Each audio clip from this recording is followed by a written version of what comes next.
আলাইকুম রহমতুল্লাহ। ওয়ালাইকুম আসসালাম। আমাদের মাঝে লাইভে যুক্ত হয়েছে বাংলাদেশ সরকারি কর্মকর্তা কর্মচারী কেন্দ্রীয় গাড়ি চালক সমিতি, বাংলাদেশ সরকারি গাড়ি চালক কেন্দ্রীয় কমিটির আহ্বায়ক এসহাক কবির ভাই, এবং আমাদের সাথে যুক্ত হয়েছেন বাংলাদেশ সরকারি কর্মকর্তা কর্মচারী কল্যাণ সমিতি যুগ্ম আহ্বায়ক বাউফল পটুয়াখালী শাখার সভাপতি শাহাবুদ্দিন মুন্সি ভাই, এবং আমাদের সাথে আরো একজন লাইভে যুক্ত হওয়ার জন্য আছেন আমাদের সরকারি কর্মকর্তা কর্মচারী কল্যাণ সমিতির একজন ভালো সদস্য, খুবই অ্যাক্টিভ সদস্য সাজ্জাদ হোসেন। আমাদের সাথে বর্তমানে 3 জন আমাদের লাইভে যুক্ত আছেন।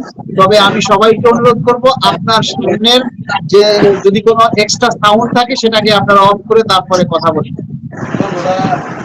জি ইসাক ভাই, কেমন আছেন? আলহামদুলিল্লাহ ভাই। ভাই আমি আপনার লাইভে সংযুক্ত হইলাম এই কারণেই যে বর্তমান যে প্রেক্ষাপট এবং যে আমরা বিগত অন্তর্বর্তী সরকারের সময় যে আন্দোলনটা বেগমান ছিল সেটা অন্তর্বর্তী সরকার আমাদের বাস্তবায়ন করে দেয় না, কিন্তু একটা সরকার রূপরেখা করে গেছে সরকারের প্রতি।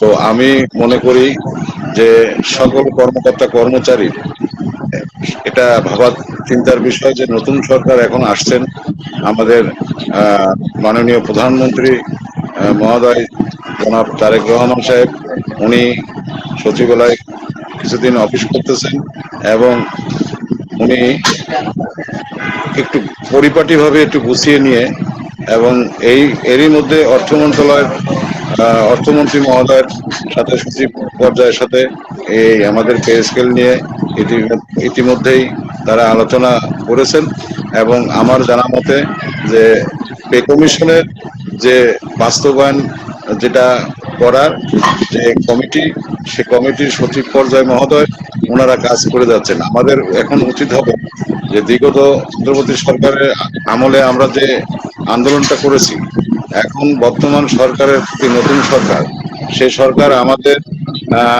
পে স্কেলের ব্যাপারে তো নিরাশ করার কথা বলে নাই। অতএব মাননীয় প্রধানমন্ত্রী তার নির্বাচনী ইশতেহারে সে ঘোষণা করছেন যে বাংলাদেশ সরকারি কর্মকর্তা কর্মচারীর জন্য তারা সরকার গঠন যদি করতে পারে অবশ্যই তারা এটা বাস্তবায়ন করবে।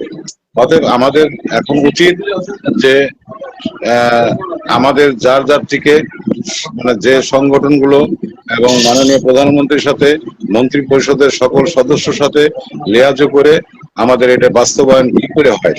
আমাদের আগে আন্দোলনে আমি একটু, আপনি যেহেতু লাইভে আছেন আমি একটু যোগ করে নেই। আজকে আমি এবং আশিক আমরা অর্থ মন্ত্রণালয়ের একজন যুগ্ম সচিবের সাথে দেখা করেছি।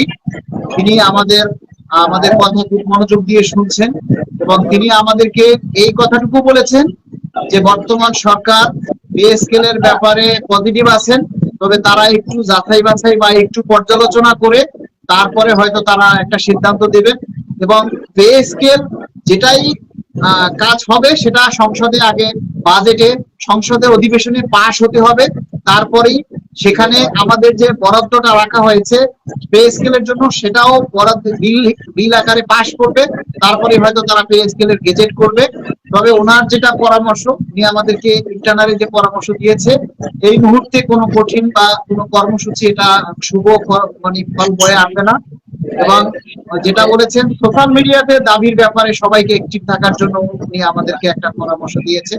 তো আমি আপনার কাছে জানতে চাইবো যে এই মুহূর্তে যেহেতু নতুন একটা নির্বাচিত সরকার গঠন করেছে, তার মাত্র 5 দিন অতিবাহিত হলো, এর মধ্যে কি আসলে কোনো কর্মসূচি, যেহেতু মাঠ পর্যায়ে থেকে কর্মচারীরা কর্মসূচির জন্য অস্থির হয়ে যাচ্ছে, এই মুহূর্তে আসলে কর্মসূচি দেয়া কতটা যুক্তিযুক্ত হবে, এটাই আপনার কাছ থেকে শুনছি। ধন্যবাদ। আমি সেই কথাটাই বলতে চাচ্ছিলাম যে আমাদের নতুন সরকার প্রধান মাননীয় প্রধানমন্ত্রী, আমার এটা আমার দিক থেকে, আমার সংগঠনের দিক থেকে, সংগঠনের পক্ষ থেকে আমি মনে করি যে বিগত সরকারের আমলে যে আমরা আন্দোলন করেছি সে ঠিক আমাদের ন্যায্য দাবি, এটা মাননীয় প্রধানমন্ত্রী তার নির্বাচনের ইশতেহারে যখন বলছে, আমাদের এখন উচিত আমরা আন্দোলন না যে আগে আলোচনায় যাওয়া উচিত, এটা আমাদের নতুন সরকার আমাদের সকল কর্মকর্তা কর্মচারীর এটা ন্যায্য দাবি বাস্তবায়ন কিভাবে করবে সেদিকে মনে করেন আমাদের সাথে একত্রবোধ মত পোষণ করেছেন যে বর্তমান অর্থ প্রতিমন্ত্রী মহোদয়। উনি আমাদের প্রতিশ্রুতি ছিলেন যে সরকারি কর্মচারীর যে এই যে বেতন, এই বেতন যদি যদি সংস্কার করে যদি ন্যায় নিষ্ঠাভাবে যদি বাস্তবায়ন যদি না করে, তাহলে হয়তো সরকারি কর্মকর্তা কর্মচারীরা এটা কোনোদিনও তারা সংশোধন, যারা সৎ নির্ভীক কাজ করেন তারা এই বেতনে চলবে না। বাজারের দ্রব্যমূল্য বিবেচনা করে আমি মনে করি বর্তমান বিএনপি সরকার সরকার গঠিত এবং তারেক জিয়া সাহেব উনি মাননীয় প্রধানমন্ত্রী উনি প্রতিশ্রুতি দিয়েছেন। আমার মনে হয় যে আমরা জায়গা থেকে আমাদের তাদের সাথে পরামর্শ করা উচিত। করে মন্ত্রী পরিষদ যারা সকল যারা আছেন, আমাদের যে যাচাই বাছাই কমিটি, মন্ত্রী পরিষদ সচিব মহোদয়, উনি আমাদেরকে হয়তো তাদের সাথে আমরা রিয়াজ করলে, তাদের সাথে মত বিনিময় করলে এটা আমাদের আন্দোলনে আমরা না যেয়ে আন্দোলনে যাবেন কখন, যখন যদি সরকার আমাদেরকে বলে যে না আমাদের দেওয়ার কোনো ইয়া নাই, তখন আপনি যৌক্তিক আপনি তখন যাইতে পারেন। তার আগে আমার মনে হয় এই সরকারের বিভিন্ন ধরনের কার্যক্রম থেকে তারা বিবেচনায় আছেন যে সরকারি কর্মকর্তা কর্মচারীদেরকে কতটুকু যৌক্তিক সহযোগিতা করতে পারে। ইতিমধ্যেই অর্থমন্ত্রী মহোদয় কিন্তু বলেছে যে তারা আগে দেখবে যে যে রূপরেখাটা সরকারের যে অন্তর্বর্তী সরকার রেখে গেছেন সেটা কত টাকা অ্যামাউন্ট আছে, এই অ্যামাউন্টের উপরে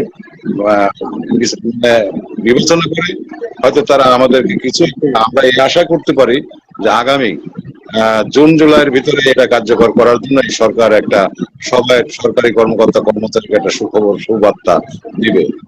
আমি ইতিমধ্যেই আমি আমাদের বাংলাদেশ সরকারি গাড়ি চালকের পক্ষ থেকে আমি আমি উদ্যোগ নিয়েছি যে বাংলাদেশ সচিবালয়ের ভিতরে আমাদের মাননীয় মন্ত্রী মহোদয়রা যারা আছেন তাদের সাথে আমরা লিয়াজি করব যে আমাদের কি করে আমাদের এই পে স্কেলটা বাস্তবায়ন করা যায়।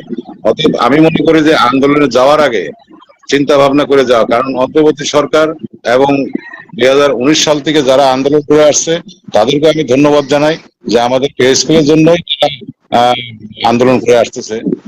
সেখানে একমত পোষণ করেছিলেন। এখন বর্তমান নতুন সরকারের আমলে আমরা সরকারের সাথে আলোচনা না করে কোনো কর্মসূচির ভিতরে আমরা যাব না। এটাই আমাদের পক্ষ থেকে, আমাদের মানে গাড়ি চালকের পক্ষ থেকে আমরা সেটা আমি মন্তব্য করি এবং আমি মনে করি যে যার জায়গা সংগঠন থেকে তারা আলোচনা করেন, যে মন্ত্রী পরিষদের সাথে বিভিন্ন অর্থমন্ত্রী আছে, আমাদের আইনমন্ত্রী মহোদয় আছেন, আইনমন্ত্রী মহোদয় যদি ওনার ওখানে যে, তারপরে তো অর্থমন্ত্রী মহোদয়ের কাছে, তারপরে জনপ্রশাসনের যে মন্ত্রী মহোদয় আছে, সকল মন্ত্রী মহোদয়ের সাথে আমার উচিত যে প্রত্যেক সংগঠনের লিয়াজ আন্দোলনের আপনি ডাক দিলে এখন কিন্তু সেই আন্দোলনের কতটুকু বাস্তবায়ন হবে সেটা আলোচনা সাপেক্ষে। তাই আমি মনে করি যে যে আগামী আমাদের মাননীয় প্রধানমন্ত্রীর কাছে ইতিপূর্বে আমরা নির্বাচনের আগে মাননীয় প্রধানমন্ত্রী তারেক জিয়া সাহেবের সাথে আমি সাক্ষাৎ করার জন্য, আমি মোহাম্মদ ইসা কবির সাক্ষাৎ করার জন্য আমি একটা চিঠি বার্তা দিয়েছিলাম। তখন হয়তো ভয়ভীতি প্রদর্শনী করেছিলেন আমাকে, আমি জোরালো ভাবে তার সাথে যোগাযোগ করতে পারিনি। তবে আমি আশা করি যে এখন আমার সংগঠন নিয়ে আমার কর্মকর্তা কর্মচারী, আমাদের যে কর্মকর্তা কর্মচারীর নতুন যে বিকাশটা ঘটবে, আমরা 2024 সালে 24 সালে আমরা 30শে নভেম্বর সংবাদ সম্মেলন করে সারা বাংলাদেশের থেকে 64টা জেলার থেকে আমরা স্মারকলিপি পেশ করেছি। আমরা ওই স্মারকলিপি আমরা মাননীয় প্রধানমন্ত্রীর কাছে পেশ করব। সে হয়তো আমাদের সাথে বসে আলোচনা করবে যে ঠিক আছে। তার আগে যদি আমরা পেয়ে যাই তাহলে তো আমাদের আন্দোলন কিংবা কোনো কিছু করা দরকার, তবে আমাদের লিয়াজটা, আমাদের চাওয়াটা আমাদের অব্যাহত থাকবে। এটা এটা এটা এটা আমি মনে করি।